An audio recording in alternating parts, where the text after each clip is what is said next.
Hi and welcome back. Well, in my last video I said that I would maybe make a gaming pickup video, but I wasn't really, in the mood for it. But I did want to talk about one console that I have been collecting for these couple of days actually. So in my gaming room tour of this year, in a new apartment room tour, I said that a friend of mine gave me a Nintendo Gamecube. It is basically the only system that I needed in that generation. No, I got an Xbox, PS2, of course, and a Gamecube. And it's quite weird because for the Xbox, I am also sort of collecting a little bit more. You can see it behind me. I'm also collecting, instead of only the exclusives, also sort of the good games like Time Splitters, Red Faction, that are of course much better on the Xbox. And then you have easy for a player. Not that I have many friends that play old games, but still, I want to get the best experience possible.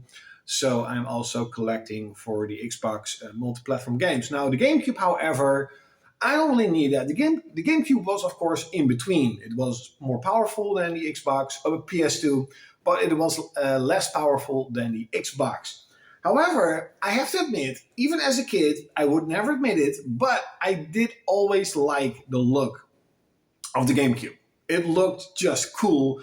It sounds cool. The GameCube is really a cube to play games. It's really cool. Kind of like with PlayStation, it's a station, a gaming console that you can play games on. And Xbox, well, it's a box with an X on it. Yeah. Well, I actually got a couple of games, and I got one, well, I won't say big bundle, but a pretty expensive bundle. I was actually shocked to see that even multi-platform games, stuff like Burnout or Time Splitters, they're pretty expensive on the GameCube. Compared to, the PlayStation, where Time Splitters you can get for like $5. The GameCube version costs like 14 or 15 bucks. And especially the Nintendo games, holy shit. Yeah, they're pretty expensive. I got a black GameCube. It's a little bit yellowed out. That's a little bit of a bummer. You can definitely see the difference between, the one that had the memory card in it and the one that did not. Now, this is probably from someone who smoked, and I freaking hate smoking. So I was a little bumped out. Like, this looks ugly. It should have been, and even the top part is yellowed out. This is the start button, yes. I really like the design of the GameCube. It's a little bit dirty though. I'm definitely going to open this up, clean it up. It will be my first time opening up a GameCube. Same with the controller, and same with, of course, the console, the silver console that I got from a friend of mine. I did try it out though, and it does work. But as I said, I really like the look of the GameCube, and it's really cool that they literally made this game so you can take it and go to a friend's place and play. And it's quite weird. Sony was pretty good, let's be honest. PS1, PS2, Sony was at the top of their game. They were doing pretty good. They were pumping out games like crazy. They were doing basically almost everything right. Well, besides this, both the Xbox and the GameCube has 4 controller ports, and PlayStation or Sony was greedy, and they wanted to make you buy a multi-tap that I, of course, stupidly did. But me and my friends back then did had a huge amount of fun playing games like Time Splitters 2. So I got a bunch of games for the Nintendo GameCube. I think they're all exclusive. They're all exclusives. And I still need to have 2 more games. And I think they're the Fantasy Star Online 1 and 2 and 3. But I think Fantasy Star Online 3 is like a card game. It's really weird. But I remember, when I was a kid, there was a friend of mine, who had a GameCube.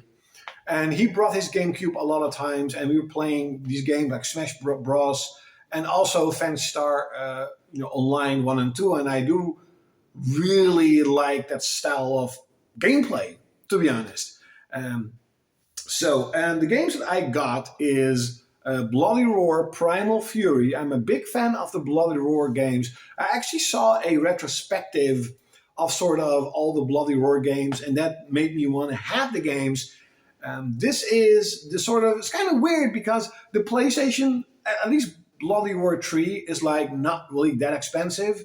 Then you have Bloody Roar 4 that is crazy expensive, but it's also a really bad game.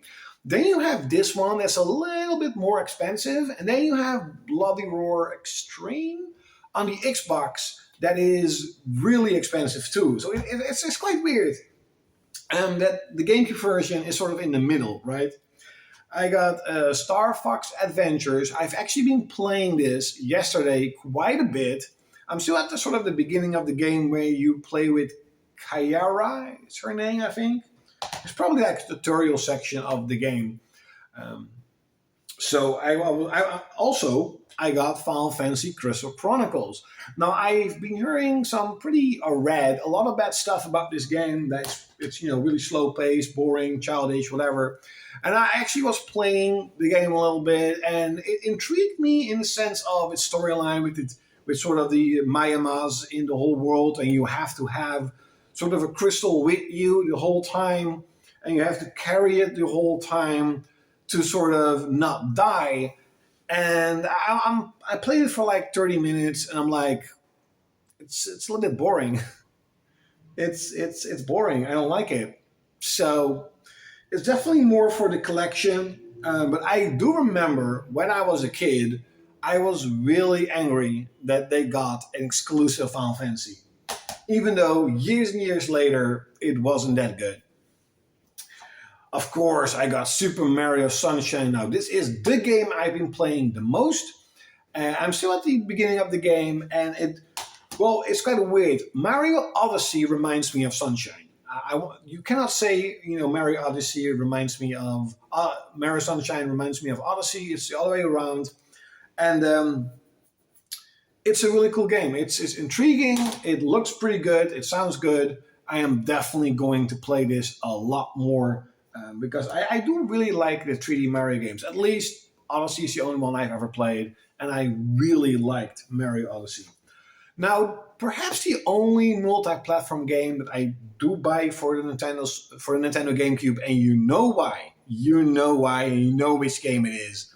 Of course, Soul Calibur 2, because of Link. You want to have Link.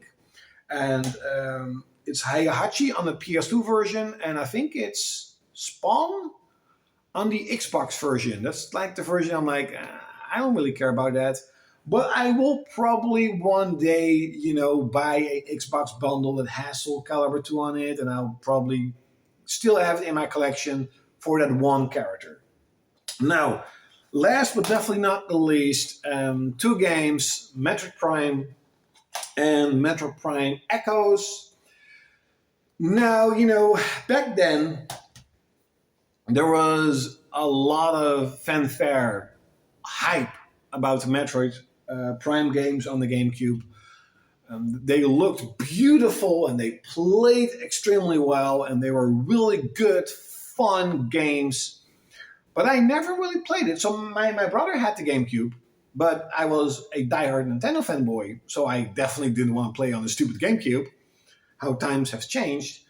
And I played for Metroid a little bit, and I have to say this, just my opinion. It does control pretty good, but sort of the little twinkle little analog stick that you have on the other side of the game controller, it doesn't make you sort of have two dual controller. You know what I mean? Controls for a first-person shooter. So it plays a lot more smooth, of course, than like a PlayStation 1 shooter. But it's still not as fluid as, example, Time Splitters on the PlayStation 2 or on the Xbox. You really miss the second controller. But as I said, it does play pretty fluid. I haven't had much trouble from what I have played, and I've only played for like 15 minutes. I was just checking out the controls, and it still looks really good. And the soundtrack is pretty damn good. So, I got a bunch of really good games for the Nintendo GameCube. I know that the GameCube didn't had that many third-party exclusives, but there's of course one missing, and I am probably going to buy it at the end of the year. Now, I'm a huge Japanese RPG fan. Guess in the comments below which game do I want to play on the Nintendo GameCube that people say is extraordinary in that genre. Of course, it's Skies of Arcadia. Now, I've actually saw a retrospective of Skies of Arcadia, so I am kind of spoiled already a little bit, but I still want to play the game for myself. And I want to have the game in my collection. And again, as a kid, I remember going into the game store called Future Zone back then.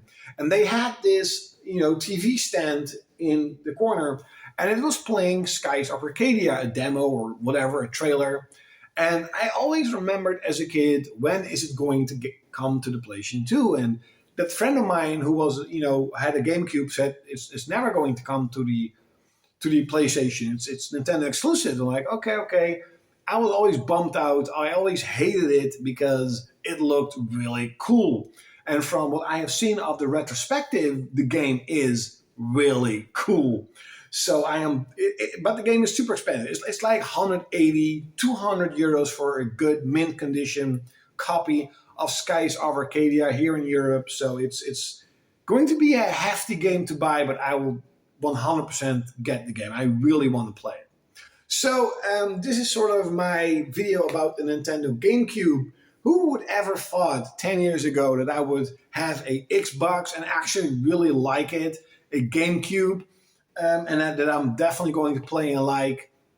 Who would ever thought that? Xbox 360? I was on YouTube when the PS3 and the Xbox 360 were, and, I really hated the console. I don't hate the console. I hate Microsoft. Well, hate is maybe a big word, but I don't. And we already have rumors of, Sony trying to find a big studio to buy.